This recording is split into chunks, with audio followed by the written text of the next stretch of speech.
Channel में आपका स्वागत है। आप देख रहे हैं डीके एक्सप्रेस चैनल। चलिए, आज हिंदी साहित्य के सूर्य राष्ट्र कवि रामधारी सिंह दिनकर जी हैं, जिनका 115वीं जयंती पर पुष्पांजलि कार्यक्रम का किया गया है, जिसका मतलब संस्थापक हैं श्री रविंद्र रंजन जी, यानी कि उनका मतलब कि आज पुण्यतिथि है। डीके एक्सप्रेस चैनल में सर बात करते हैं कि रामधारी सिंह दिनकर जी के बारे में आजकल के नवयुवकों को बताएं कि क्या है, क्योंकि ये दिन पर दिन गौण होते जा रही है, सिलेबस से हटते जा रही है। सर, रामधारी सिंह दिनकर जी राष्ट्रकवि थे। उन्होंने अपने समय में जो कुछ भी साहित्य के माध्यम से, कविता के माध्यम से, गद्य के रूप में इन्होंने लिखा है, आज भी वह उतना ही समीचीन है। लगता है कि अभी की बात वो आज भी यथार्थ के रूप में है। चाहे वह चीन युद्ध के समय हो, चाहे वह नेहरू जी के द्वारा देश के प्रति जो विश्वासघात चीन ने किया उसके बारे में हो, जयप्रकाश आंदोलन जो यहाँ बिहार में छात्र आंदोलन हुआ, उसमें जयप्रकाश नारायण जी के बारे में जिन्होंने एक ललकारा कि हाँ है जयप्रकाश देश के, ऐसा कविता करके उन्होंने जयप्रकाश जी को सूर्य के समान तुलना किया। तो इस प्रकार से समय के अनुसार दिनकर जी धारा में चले हैं और भविष्य के बारे में भी जो कहा है वह आज दिखाई पड़ता है। गरीबी पर भी उन्होंने लिखा है, छुआछूत पर भी उन्होंने लिखा है, और आज का जो परिवेश है उसमें दिनकर जी के अगर पाठ्यपुस्तकों से इनकी कविताएं हटाई जा रही हैं तो ये देश के साथ, भारत की संस्कृति के साथ बहुत बड़ा खिलवाड़ हो रहा है। हम नवा पीढ़ियों को, नौजवानों को हम कैसे बताएंगे कि हमारे देश के इतने बड़े कवि हो गए जिन्होंने देश के लिए इतना कुछ भी लिखा। आजकल तो अकबर बाबर हुमायूं ला करके रखे हुए हैं, ये तो सारा चीज़ जो है सब सिलेबस से हटा। हाँ, ये बात सही है। दिनकर जी और जो हिंदी के लिए, देश के लिए, राष्ट्र के लिए जिन्होंने लिखा, और आज हम ऐसे साहित्य परोस रहे हैं जिनका कोई इससे सरोकार नहीं है इस देश से।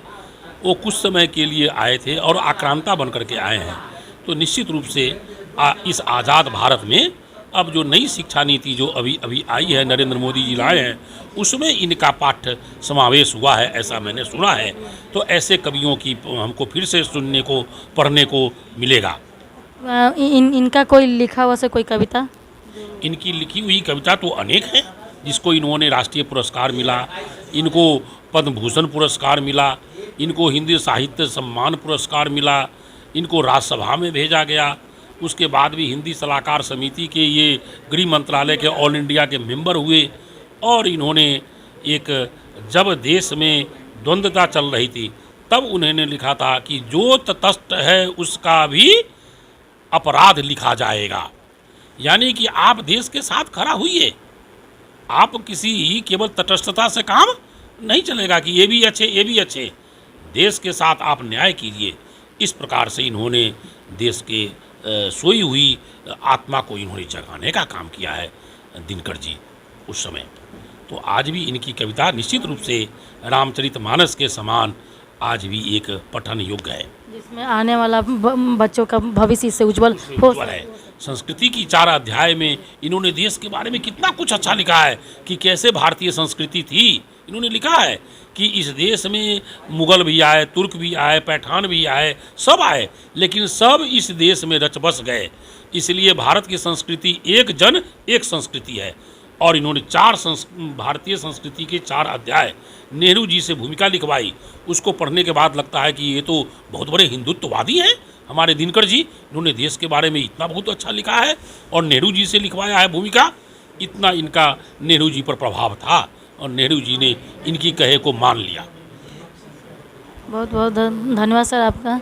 देख रहे हैं आप डीके एक्सप्रेस चैनल में, आपका स्वागत है। आज रामधारी सिंह दिनकर जी का जयंती है। जैसा से बात करते हैं कि सर आज के डेट में रामधारी सिंह दिनकर जी कितना ज़रूरी हैं नई पीढ़ी के लिए? रामधारी सिंह दिनकर आज के डेट में इतना ज़रूरी है कि रामधारी सिंह दिनकर की जयंती जब सब कोई बनाएगा, रामधारी सिंह दिनकर का नाम लेके लड़ाई लड़ेगा, लेकिन रामधारी सिंह दिनकर की जाति में जो बच्चा पैदा हुआ उसको पढ़े नहीं देगा। रामधारी सिंह दिनकर की जाति से नफरत है, रामधारी सिंह दिनकर से प्रेम है। ये आरक्षण हम लोगों के लिए टर्मिनल कैंसर बनते जा रहा है भारत के लिए। और भारत को जो आदमी विकास की बात करता है वो आरक्षण की बात नहीं कर सकता है, और भारत को विनाश को तरफ दे रहा है। भारत ये सबका विनाश हो रहा है, सबका विकास नहीं हो रहा है। दिनकर जी, आज के डेट में नए युग में क्या जरूरी है? इनका कवि लिखा हुआ है जो अभी का। दिनकर जी ने जो इतने वर्ष पहले जो लिखा है, आज भी नवयुवक पीढ़ी के लिए आज की नई पीढ़ी के लिए उतना ही ज़रूरी है। उन बच्चों को, आज के युवक को, उनकी हर बातों को वो माने, सुने और समझे। जिस तरह उन्होंने हर विषय पे, गरीबी पे, रश्मि रति में उन्होंने कर्ण के बारे कहा, समाज की जो बुराइयों को उन्होंने उस वक़्त बात की थी, आज उसकी उतनी ज़रूरत है। और नई पीढ़ी को उनके बारे में, उनके पाठ्यक्रमों में पढ़ाना, पुस्तक अति आवश्यक है। और मैं तो यही कहूँगी कि पोस्ट ग्रेजुएट और विद्यार्थी जो है, इनकी हर पुस्तक पर पीएचडी करें, उस पर गहन अध्ययन करें, क्योंकि ये हमारे समाज के हीरा थे। और ऐसे लोग भगवान के ये फरिश्ते थे, ऐसे व्यक्ति पैदा रोज नहीं होते। भगवान के द्वारा भेजे गए एक तरह से पैगंबर थे कि लोगों को, हमारे देश को, हमारे समाज को सुधारने के लिए। और आज के बच्चों को उनकी सारी बातें उनके जहन में जाना चाहिए, उनको समझना चाहिए और उसका 100% पालन करना चाहिए। और स्कूल कॉलेजेस में तो उनकी बातों को फैलाना अति आवश्यक है। धीरे धीरे तो सिलेबस तो उनका, जितने सारे साहित्यकार हैं तो हटते जा रहे हैं और कुछ अलग अलग सिलेबस आते जा रहे हैं, इससे दूर होते जा रहे हैं बच्चे हिंदी साहित्य को। लेकिन मैं तो ये कहना चाहूँगी कि जो पुरानी ये लोग, जो हमारे समाज के जो मेरुदंड थे, जो समाज को सुधारने में, उनकी पुस्तकें, उनकी बातों को, उनके विचारों को आज की नई पीढ़ी से को अवगत कराना अति जरूरी है आज नए युवा के पीढ़ी के लिए कि रामधारी सिंह दिनकर जी जैसे जैसे बहुत सारे साहित्यकार, कवि हैं, राष्ट्र कवि हैं, उसको पढ़ना और नए पाठ्यक्रम में जोड़ कर लाना कितना ज़रूरी है। जय हिंद।